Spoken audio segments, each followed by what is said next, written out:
Zita rangu ndinoitwa Nyaradzai Munyoro. I'm a drug abuse advocate, but by profession I'm a marriage, relationship and family affairs counselor. Ndakazvarirwa muno Masvingo-based, and chakazondipa kuti ndide kutanga this whole anti-drug advocacy is takatanga tiri, we were 3 of us. There's Jimmy, there's Joe, and then I. Pakaita incident here, these kids, very 3, who killed this other guy, Kwasisk, vakamukandira muchibage. Then we later realized that those kids were under the influence of drug abuse. That's how everything started. Group rakavara formwa, and my residents abatanga upinda group imomo. Then we started talking about drug and substance abuse, how it's affecting the community, how parents are being affected. That is when we decided to put an anti-drug campaign. It was more of a workshop. It was in June last year, and it was very successful. We invited the CID, we invited Ministry of Youth, and we invited residents. They also had their grievances, because we had a question and answer whereby vabereki vane zvavaitaurawo then vopindurwa. Nyaya yakanyanya kubatwa nevabereki yanga iri nyaya yebribery, corruption, kuti most of the parents vanenge vachitoziva kuti vana vedu vanotenga madrugs pamba apa, but nothing is being done. And then they also say that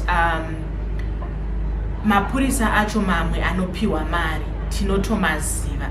There is one parent akasimuka anga hana kutaridza kufara, but then akazongokatwa because we didn't want it kuti izoita kunge tine vatiri kupa blame game. So I wanted to know more. After the workshop, I had to visit parents mudzimba kuti ndinatsotsort exactly what's happening, what do they know. Ndezvipi zvimwe zvatisiri kuziva zviri kuitika behind the scenes. Then a lot of parents vakangoramba vachingotaura nyaya yebribery. You know, they would name names. Ndinenge. Then what happened after ndazogara pasi nevabereki, I had to go kuchikato. Kuchikato ndakagamuchirwa zvakanaka. I don't want to lie, the offside charge. He's a good person. He helped me in a way. Tichizama kuvaudza kuti ndozviri kuchemwa nevabereki. Vabereki vari kuti zvakati. We ended up adding some of them mugroup remasvingo says no to drugs. And taitomboona light. Pane dzimwe dzimba dzotinatsotsota apa pamba pa-drug dealer waitogona kuwana pasina any activity. He was trying kuti vazame he gave us hope when we didn't have hope. So now mukufamba kwataita tichifamba I ended up discovering that nyaya ye-drug advocacy is more dangerous than I thought, than anyone else would know. Kana usiri mairi, you wouldn't understand kuti zvichiitika. But now that I'm in too deep, ndenge ndiri pa hot seat. But I also realized the most dangerous people are not the drug pins, but they are the people who protect them. When I say the people who protect them, I mean kune vamwe vanhu who are protecting these drug pins to an extent yekuti they want my head on a silver platter. Most of the times they call me, Nyarie, we no longer trust these people. Why? Because corruption iri kuitwa yakawandisa. Tiri kunemwa mazita edu kuti ningi ndianenge ataura nyaya iyi kumapurisa kana kuti vari kuita matip off. We are now scared. So if we give you information, unokwanisa here kunonotiudzira kwaunosvika neinformation iyo even kumapurisa kwacho uchivaudza uri iwewe, but isusu we remain anonymous. So I was angry kuti vana vari kupenga, everyone ari kuzviona. Vana, a lot is happening.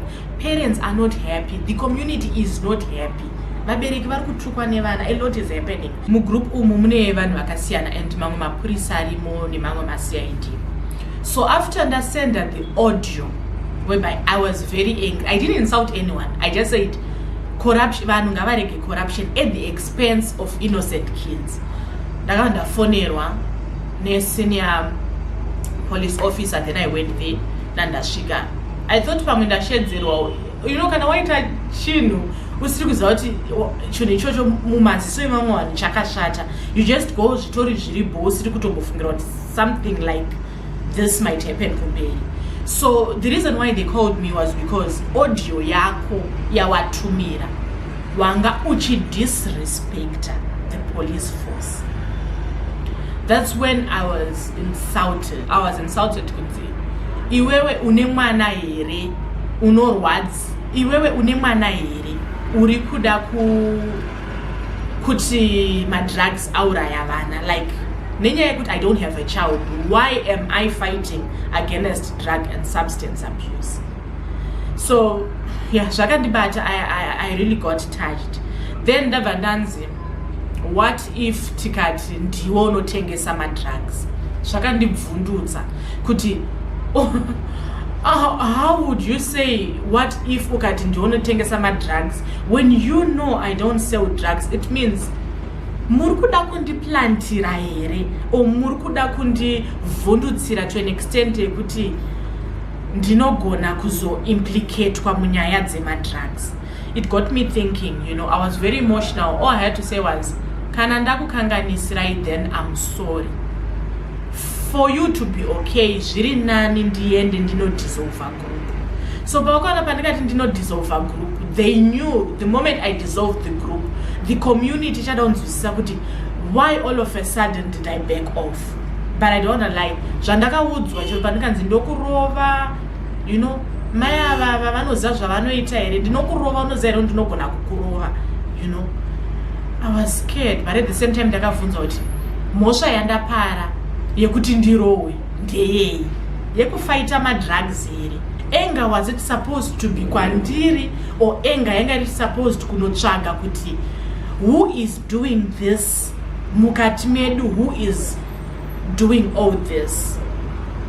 So yeah, that really moved me. So ndakada kudzokera kumasure.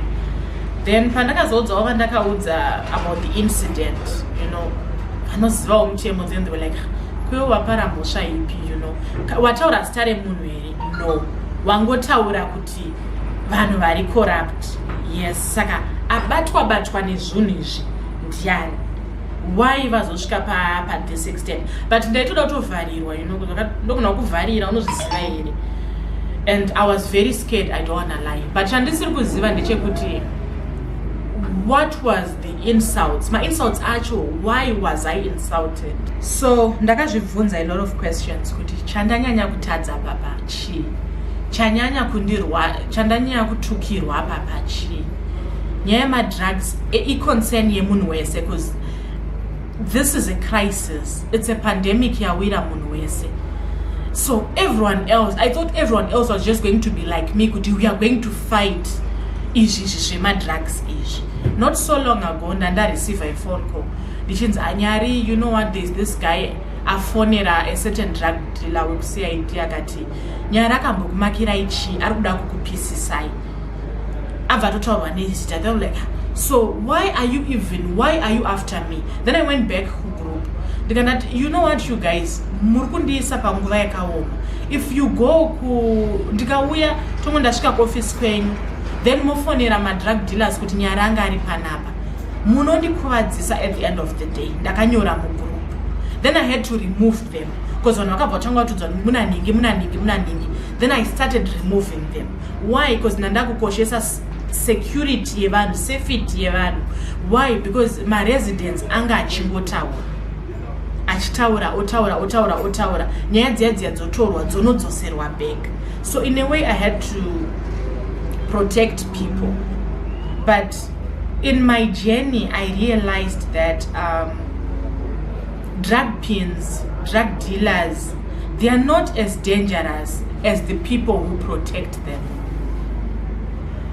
Ndomaonera ndakaita ivo pachavo, they have never tried kundivhundutsira or kundinsauta or kundikuvadza in any way.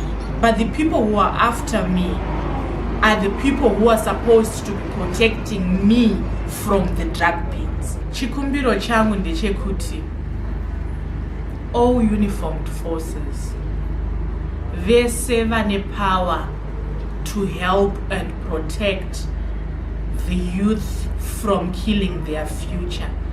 Tinokumbirawo kuti musatirwisa, inini musandirwisa. I'm with you in this.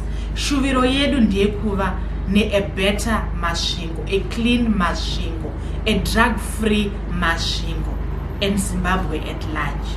Please help us by arresting vanofanirwa kusungwa vanenge vaparamusha, and not victimizing the innocent vari kuda kuti nyaya dzemadrugs dzipere. Chichemo chiri kubva kwandiri, chichemo chiri kubva kuma-residents. Please protect those who are worth to be protected. That's us, that's the community, that's the residents of Masvingo.